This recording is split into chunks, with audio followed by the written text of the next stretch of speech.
Welcome to Baking Wisdom. This is my latest series based on my brand new cookbook of the same name. My wish in each episode is to share my years of experience baking with you so that I can set you up for success.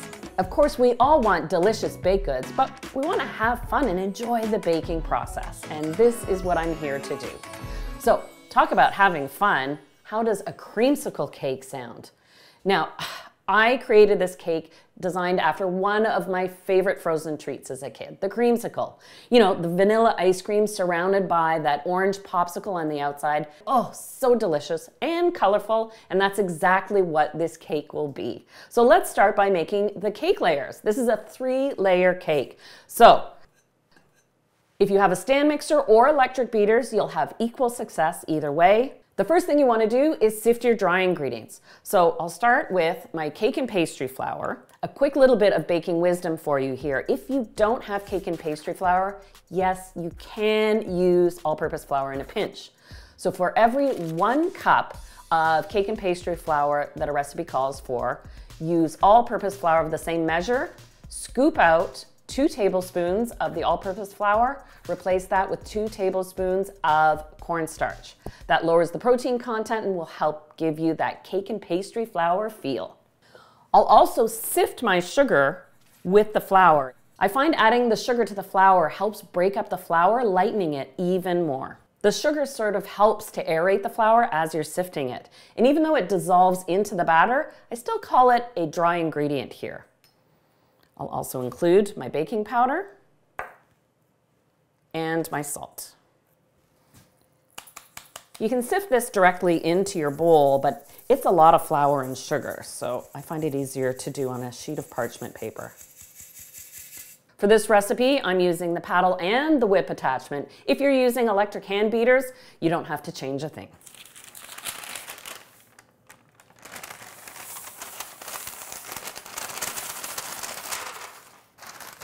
What I loved about creamsicles was that real punch of orange flavor, and so I'm adding the zest of 2 navel oranges.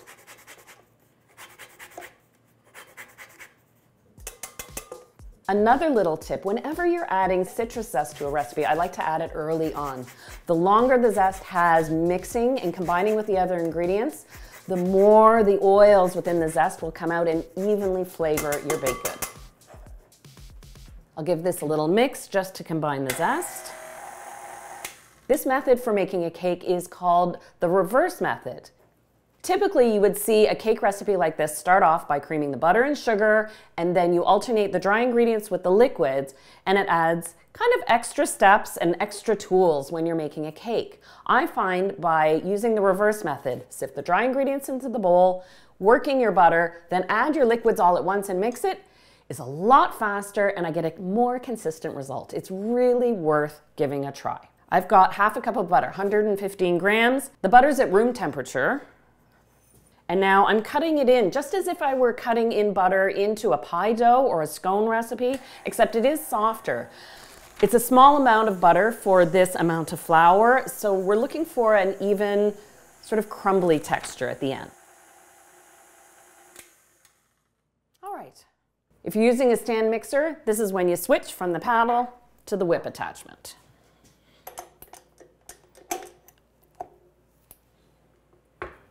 The next step is to combine the wet ingredients. I've already got my 4 eggs and they're at room temperature. You can always quickly bring up your eggs to room temperature by immersing them in their shells in hot tap water. Just takes about 2 to 3 minutes. You can always change the water once. Then you're ready to use them. After the eggs, I'm going to add buttermilk. After the buttermilk, I'll add orange juice for added flavor and a little zing. I am adding oil to this recipe. I find the combination of the butter and the oil together gives this cake just the right tenderness and a nice moist texture. In a typical cake recipe, I would put 1.5 to 2 teaspoons of vanilla into the batter. But because this is a creamsicle cake and I really want the vanilla to come through, balanced with the orange, I put in that extra splash, so a tablespoon. Knowing that this cake is stored and served chilled, I want to pack in as much flavor as I can, because once you chill something, it actually tempers down or mutes the flavors. So anytime you can add more flavor, you definitely want to.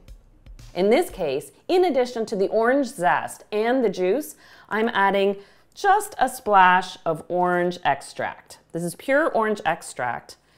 And because this is a creamsicle cake, and it's kind of about the wow factor when it comes to the orange, that's why it takes that little bit extra. I'll give this a quick whisk.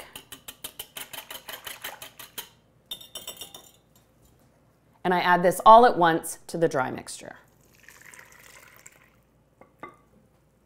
I'll start on low speed to combine everything, and then I want to speed up the mixer just to add a little aeration, and that will build some structure in the cake batter.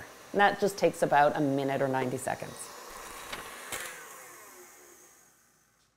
This is a nice creamy looking batter. It's very naturally buttery yellow at this point, but it's not screaming creamsicle orange, is it? You can of course bake this cake as is, but if you're going for that full creamsicle effect, we should add some coloring.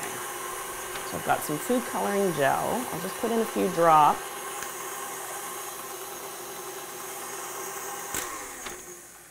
There we go. Keep in mind when you're adding coloring to a batter that it will amplify as the cake bakes. So go for something slightly more subtle, knowing that color is going to increase by a good 25–30%. Divide the batter between your pans. If you really want to be precise about it, you can always weigh the batter as you're pouring it, or weigh the 3 tins and then adjust, spooning a little batter from one to the other. These cakes bake in a 350 oven and they take about 35 minutes, and you check the doneness by inserting a skewer in the center. When it comes out clean of any moisture or crumbs, you know you're good to go. While those cake layers bake, we can work on a fun decor step. Rice paper sails are a great way to add drama to your cake decor, and without a lot of effort. That was what I wanted to say.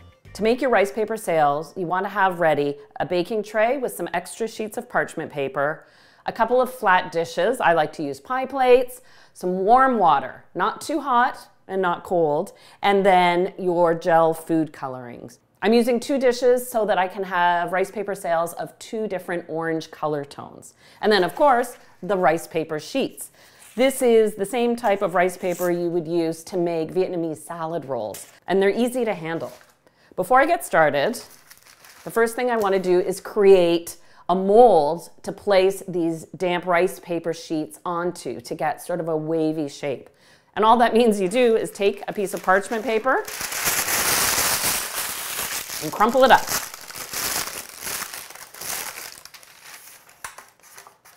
Like so. So now the rice paper, once softened, can sit on top.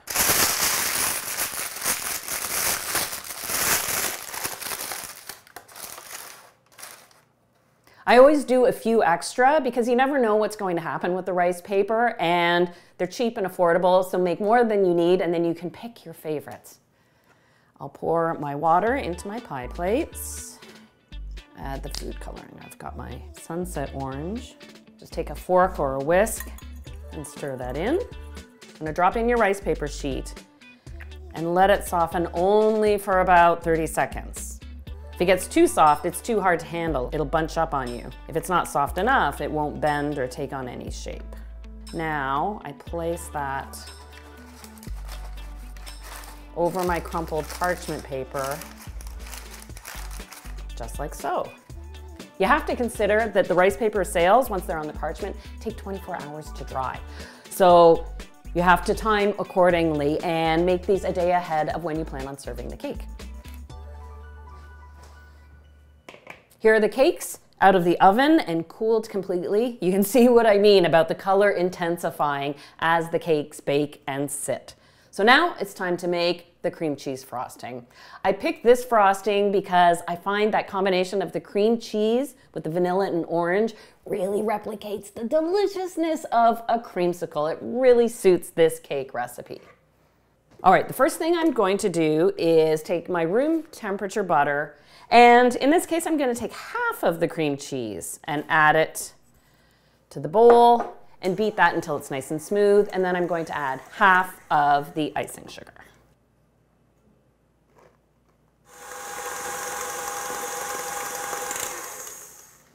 Now I'm going to add the remaining cream cheese. A little baking tip I've only picked up recently is to add some of your cream cheese later on in your mixing process. Cream cheese has more moisture than butter, which is why your icing sugar may dissolve in a cream cheese frosting. If you ever had a droopy cream cheese frosting, it's the moisture from the cream cheese. So this really helps build in structure.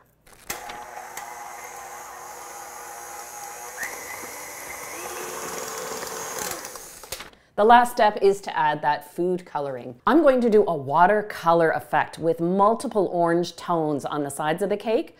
I want the actual masking of the cake and the frosting in between to be a more subtle color and the color pop to be on the sides. So I'll start with just a few drops. You can assemble your cake just on a platter if you want, or if you have a cake wheel or Lazy Susan, that does the trick. I assemble a fair share of cakes, so I like to take a little silicone mat at the bottom and put my cake board on top. That way I know the cake won't slide as I'm moving my spatula. Now this cake decorating style does not require a piping bag at all. No fancy tools. I do have a few tips to share on assembling your cake.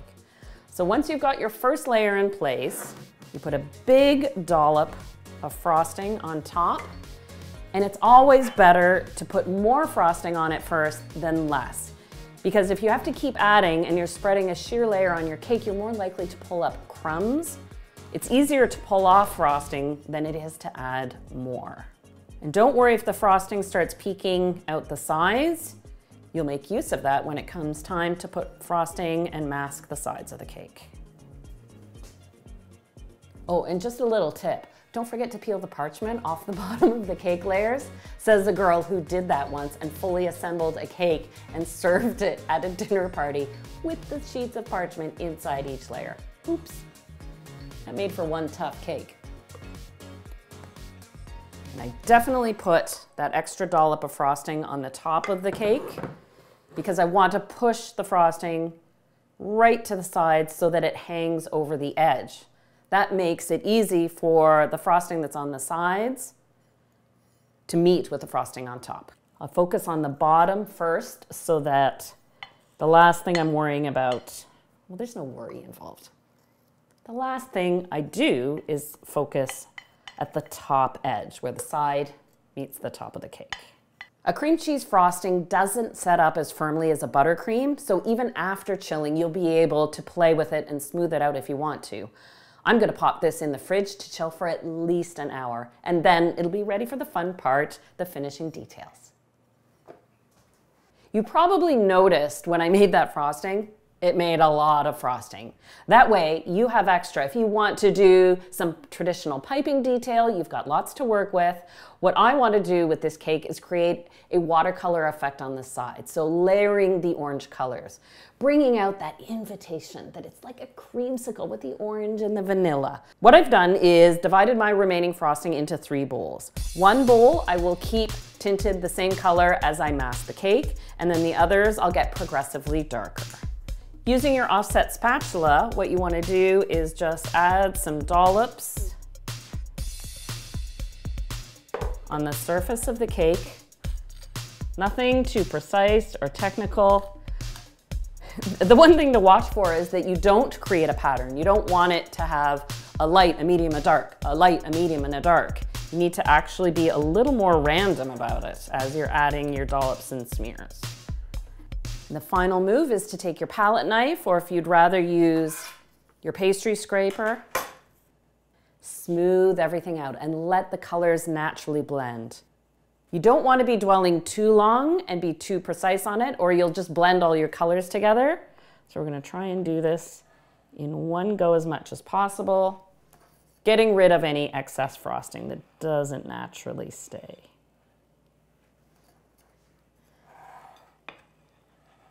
Look at that beautiful watercolor effect. The finishing touch, those rice paper sails. Now, how is that for a dramatic cake? It's amazing how these simple to make rice paper sails just add such drama and whimsy at the same time to this cake. This cake is stunning to look at, and of course, it's stunningly delicious. I hope I've shared some baking tips that will make you a better baker. I know when you make this cake for your friends and family, you will be impressing them and yourself at the same time. I'll see you again for another episode of Baking Wisdom soon.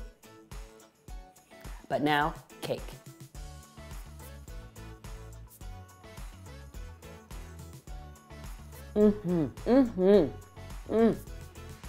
Love it.